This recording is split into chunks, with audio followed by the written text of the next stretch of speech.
Diversidade e Inclusão é um podcast jornalístico que aborda diversas opressões, entre elas o racismo, o capacitismo, a homo e a LGBTQ-fobia, etaísmo, além de sexismo e outros ismos. Nosso objetivo é discutir esses temas, usando a comunicação como uma ferramenta de ação no combate a essas opressões. Produzido pela agência Uva de Notícias, em parceria com a disciplina de Comunicação Inclusiva, cada episódio conta com uma participação especial e um recorte específico. Eu sou Ana Beatriz Martins. E eu sou Lucas Ribeiro. E no episódio de hoje, iremos falar sobre o impacto das ações afirmativas no meio corporativo. Para conversar com a gente sobre o assunto, trouxemos o profissional Thales Abreu, analista de desenvolvimento de negócios sênior na Vibra, e irá compartilhar um pouco da sua trajetória profissional e a sua visão sobre a desigualdade racial presente no mercado de trabalho. Oi pessoal, me chamo Thales Abreu, como foi bem dito aqui pelo colega Lucas, sou analista de desenvolvimento de negócios na Vibra e hoje trabalho no segmento de lubrificantes com a missão de estruturar alguns canais ali estratégicos para a companhia e em B2B, né, que é o relacionamento de empresas com outras empresas para a venda de lubrificantes. Uma alegria estar aqui com você.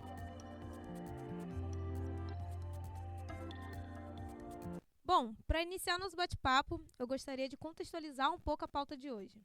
Quando falamos de racismo, notamos muito uma associação à prática de discriminação verbal ou física contra as pessoas pretas ou pardas. Mas o que queremos abordar aqui é o racismo estrutural, quando nos referimos às práticas e estruturas que sistematicamente desfavorecem as pessoas negras, mesmo que não sejam intencionais, especialmente dentro do ambiente corporativo, que historicamente tem sido um espaço de exclusão e minorização. Para obtermos uma visão de alguém que vive essa realidade hoje, dentro do mercado de trabalho, trouxemos Thales Abreu, um profissional com uma grande experiência em cargos de liderança, e vai compartilhar um pouco da sua visão sobre o ambiente corporativo. Então, Thales, você poderia nos contar um pouco sobre a sua trajetória profissional e se essas questões em algum momento tiveram algum impacto na construção da sua carreira? Maravilha, com certeza. Bom, eu estou há mais ou menos 9 anos no mercado de trabalho, sou formado em administração pela Unirio e pós-graduado em estratégia de negócios pela FIA Business School, e a minha atuação sempre foi na área comercial, né? Então, nosso objetivo ali sempre foi trabalhar com expansão de franquias, com relacionamento B2B e toda a parte ali de estratégia de negócio. E como ambiente corporativo, né, até pelas empresas que eu passei, eu acho que uma grande dificuldade que a gente observa é que, na medida que a gente vai escalando em alguns cargos, né, então comecei como assistente, passei por analista, cheguei a ser especialista e coordenador, você observa que ao olhar para o lado você tem menos diversidade, né? Então é como se tivesse uma pirâmide assim invertida, né? Um triângulo, e no topo você consegue ver diversidade, né? De mulheres, pessoas trans, LGBTQIA+, e negros. Mas quando você vai escalando para cargos mais sêniores, né? Que a gente diz, você observa que isso se reduz. E eu me recordo que em algum momento isso foi uma coisa que me chamou a atenção, de olhar para o lado num cargo ali mais sênior, né? De especialista, coordenador, e não observar tanta diversidade, sabe, mesmo em outras áreas. Então, é muito o que a nossa colega disse, assim, às vezes não é um racismo falado, mas você percebe que de alguma maneira a diversidade ela vai diminuindo ali no ambiente, né, dependendo de onde você está. Um levantamento feito em 2020 pela empresa de recrutamento e seleção Vagas.com mostrou que menos que 5% dos trabalhadores negros ocupam cargos de gerência ou de diretoria. Trouxemos também outra estatística, um pouco mais recente, na verdade, de 2024, onde foi feita pela Diversidade e Inclusão, que mostrou que apenas 8% dos correspondentes negros estão em posições de liderança. Ainda assim, que tem um aumento de 3% em cima desse dado, é um aumento muito insignificativo por perto da grande desigualdade racial que existe no nosso país hoje. Então, o que evidencia a desigualdade racial presente na sociedade, uma vez que 56% da população brasileira é formada por pessoas que se autodeclaram pretas ou pardas. Então, sabendo disso, Thales, quais você acha que são os maiores obstáculos para que profissionais negros consigam chegar a esses cargos de liderança, o que é fundamental hoje? E o que você acredita que empresas podem fazer de forma prática para mudar esse cenário e abrir mais portas? Obrigado pela pergunta, Lucas. Primeiro, eu acho que você trouxe dados que são super interessantes e eu particularmente também tinha trazido alguns aqui na minha colinha, se você me permitir. Eu acho que, para além dessa contradição, né, da gente ter, cara, uma população negra que é a maioria nos espaços sociais, mas que é a minoria no ambiente corporativo, existe um indicativo aí que eu acho que é determinante para a gente começar a entender esse caminho, que é quando você associa a questão racial ao socioeconômico. Então, se você pegar os 10% da população mais pobre do Brasil, dentro desse extrato, 78,5% são pessoas negras. E aí você começa a entender que você tem uma restrição aí socioeconômica, você tem uma restrição demográfica, que de alguma maneira constitui desafio para que essas pessoas possam fazer escolhas básicas, como uma educação de melhor qualidade, como lazer, que também gera cultura, né, que é de alguma maneira também uma forma de conhecimento. Então acho que as nossas barreiras hoje elas são básicas, né? Quando você não tem uma realidade socioeconômica que ofereça condições para que as pessoas atinjam uma autonomia de escolha do que querem consumir, do que querem fazer da vida, você tem ali no topo mesmo da pirâmide um grande ofensor. Então acho que o que a gente precisa fazer, né, já começando a responder a sua pergunta, é promover uma agenda de inclusão consciente das empresas para mudar esse jogo. E aí acho que alguns dos trabalhos assim que eu trago, que eu acho que são destaque, são alguns institutos que se oferecem como consultoria de diversidade para essas empresas que hoje querem essa pauta. Então, poderia citar aqui o Instituto Identidade do Brasil, que faz um trabalho muito bacana de consultoria, né? Você, enfim, pode contratar eles ali, eles oferecem alguns tipos de serviços, né? Tanto de recrutar pessoas negras para esses cargos, quanto de dar treinamentos sobre identidade, toda a pauta racial.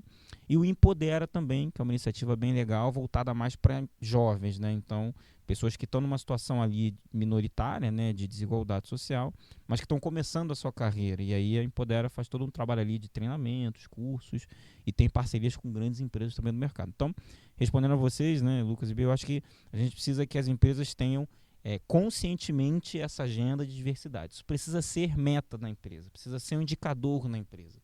Precisa doer no bolso se a gente não alcançar esse indicador do acionista, porque infelizmente o que eu vejo aí na minha experiência de 10 anos é que se você deixa isso só no discurso, na intenção, essa agenda não vai para frente, até porque é difícil, né? Se você não botar um foco, é difícil encontrar profissionais que eventualmente vão ter essa capacitação. Então, eu acho que é um misto disso. É parceria-chave com empresas que são especializadas nesse tema, que hoje você tem um trabalho crescente no Brasil, e você colocar dentro da empresa isso como um KPI, né, como um indicador estratégico de governança, de sustentabilidade, de diversidade. Perfeito, Thales. E uma forma de reverter essas injustiças históricas são as ações afirmativas, especialmente no mercado de trabalho, que promovem, né, mais diversidade e inclusão. Como você vê o papel das ações afirmativas na sua carreira ou na ascensão de outros profissionais mesmo no mercado, profissionais negros, no ambiente corporativo? Bacana. Pergunta muito boa. Eu acho assim, nós temos hoje nas empresas, né, cada vez mais, a criação de áreas, né, de departamentos chamados ESG, né, que é uma sigla em inglês para desenvolvimento, governança e social. Não vou me arriscar no inglês aqui para o bem de todos. Mas, basicamente, essa área propõe o seguinte, que você tem uma unidade de negócio dentro da empresa olhando para temas de sustentabilidade, de governança e de social. Porque muitas das vezes a atividade econômica da empresa, né, o que ela produz, o que ela oferece de serviço, não permite que você consiga tangenciar esses temas no dia a dia de um marketing, de um comercial, de um financeiro. Então, eu acho que embora isso não seja uma ação afirmativa no seu conceito, você ter empresas com departamentos de ESG já é um primeiro bom indicador, né? Um indicador que a empresa está preocupada com a pauta social. E aqui não estou nem me referindo só a racismo, né? Nem a pauta só racial, mas a própria questão ambiental, de meio ambiente, a própria questão LGBTQIA+, eu acho que isso é um primeiro passo. Agora, como é que eu vejo a importância das ações afirmativas, né?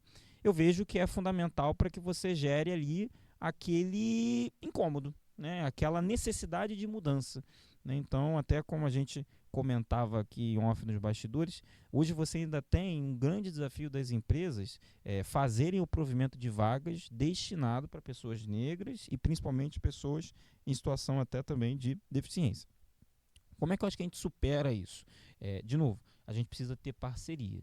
A gente precisa estar onde essas pessoas estão. O que acontece numa cidade como a nossa, como o Rio de Janeiro, é que existe o tal do movimento pendular, né? Então as empresas estão todas lá para a Barra, para a Zona Sul, para o centro, e essa população minoritária muitas vezes está do outro lado da cidade. Então você já tem uma distância geográfica que já cria uma barreira de imediato. Muitas das vezes a gente precisa de um meio termo para poder alcançar essas pessoas. Então a participação em feiras de empreendedorismo, em projetos sociais. Sebrae tem um trabalho incrível, por exemplo, com empreendedorismo e pessoas negras. Eu vejo que as empresas elas precisam se aproximar, né, desse ecossistema que pauta essa questão racial. E claro, existe também as ações na esfera governamental que vão atuar para garantir que as empresas tenham de fazer isso, né? Então hoje você tem grandes avanços como a lei de cotas, né, que hoje vale também para o serviço público. Quando você faz qualquer concurso público hoje, ele tem que ter um provimento ali de 30% para pessoas em situação de minoria.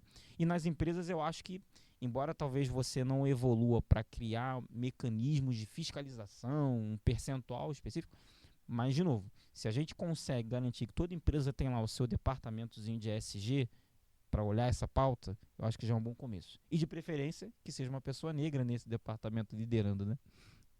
Eu queria até complementar, né, com essa resposta. Eu acho muito engraçado porque há pouco tempo atrás eu não considerava as ações afirmativas dentro da empresa, isso eu digo tanto para implementar pessoas negras, pessoas LGBT, pessoas com deficiência dentro da empresa. Eu não via isso como algo positivo. Eu pensava muito por que eu sou superior a um outro candidato porque eu sou mulher e eu sou preta. Isso não faz muito sentido, sabe? E, assim, avaliando, né, analisando todo o cenário, todo o contexto, eu percebi que isso faz ter inclusão dentro da empresa. Não é que eu sou melhor, é que isso é uma forma de ponderar as oportunidades.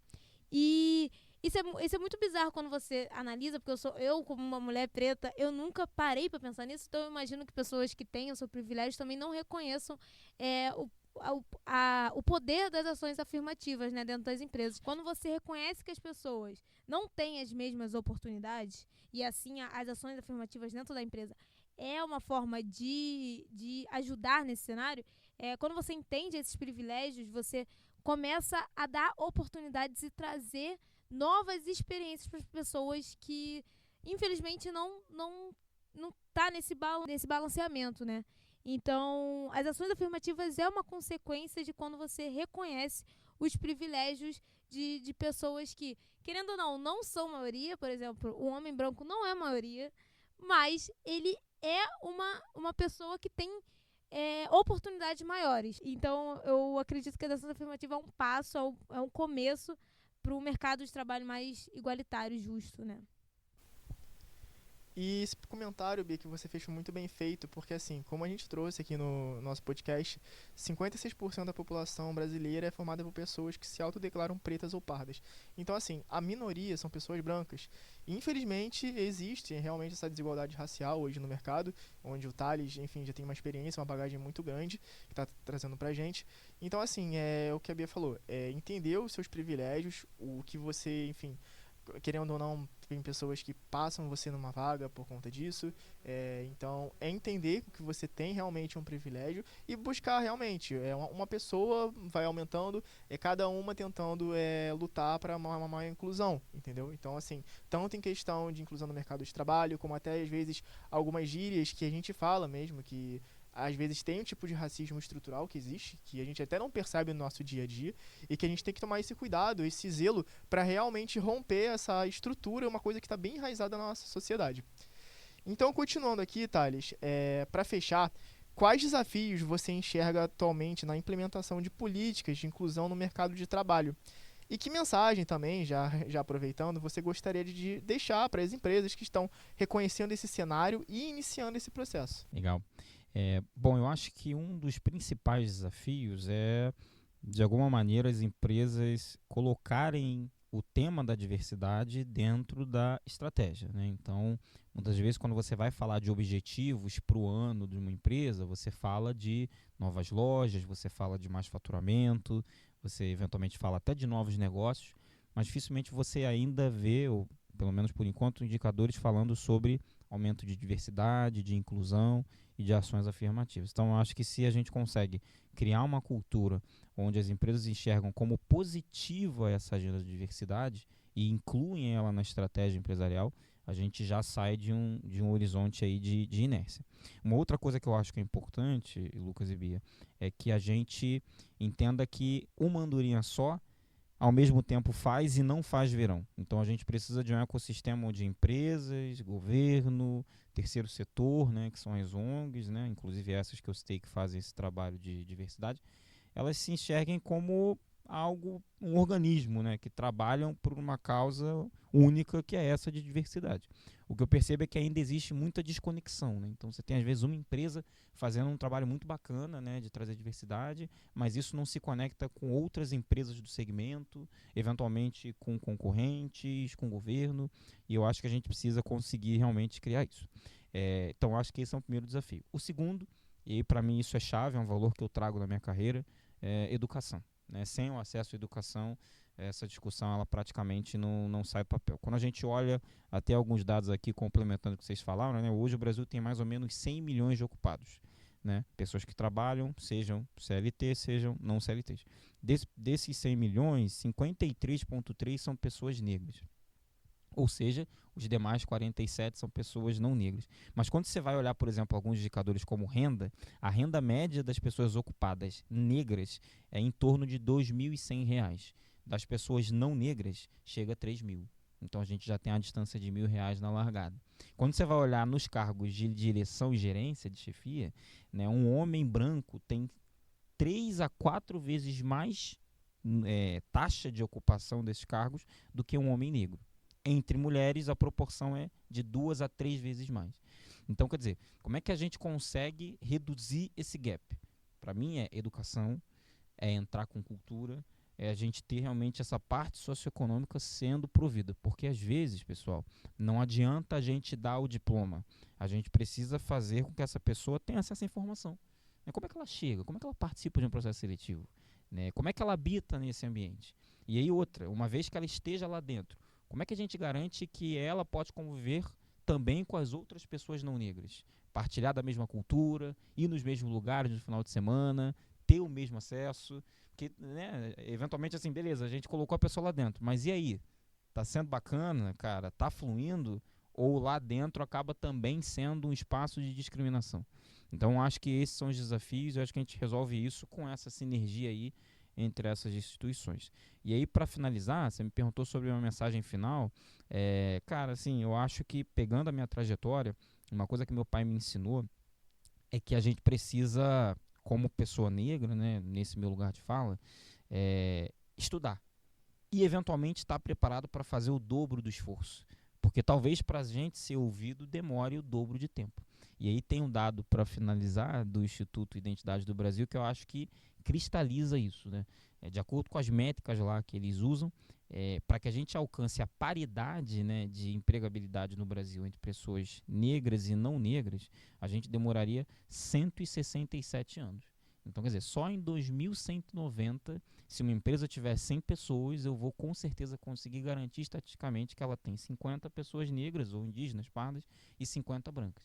Nós estamos falando de mais de 1,5 século. Gente, isso é muita coisa. A gente não precisa e talvez a gente não possa esperar todo esse tempo para realmente promover uma maior equidade entre a nossa população. Especialmente num tempo de internet em que a informação circula. Então, minha mensagem final é, cara, vamos falar sobre o tema, vamos incentivar que outras pessoas falem sobre isso. Não é uma questão de que negros são melhores que brancos e por isso a gente precisa... Não é isso. A questão é que a gente está falando de uma pauta em que, imagina que você está numa prova de corrida, você tem 7 raias. Tem pessoas que já largaram nessa corrida e tem algumas que ainda não conseguiram largar. Então, para a gente promover a igualdade, essa turma aqui que ainda não largou dessa raia precisa correr rápido para chegar perto e, de repente, até caminhar de mãos dadas com essa galera que já está mais lá na frente. Então, acho que a minha mensagem é essa, assim, quando a gente muda a mentalidade, em vez de olhar como competição, a gente olha como vocês falaram, né, um equilíbrio, né, uma compensação por tudo que aconteceu no nosso país, de herança escravista e histórica, eu acho que a coisa faz muito mais sentido. E a gente entende que a gente não está reclamando nada além do justo direito da pessoa ter moradia, um bom emprego, um bom lazer, boa cultura e boa renda. Com tudo que conversamos aqui, é evidente que ações afirmativas não são apenas uma questão de opinião pública.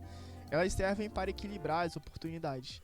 Afinal, o acesso é muito menor para pessoas pretas ou pardas, que reflete na escassez de profissionais negros em cargos de gerenciamento nas empresas.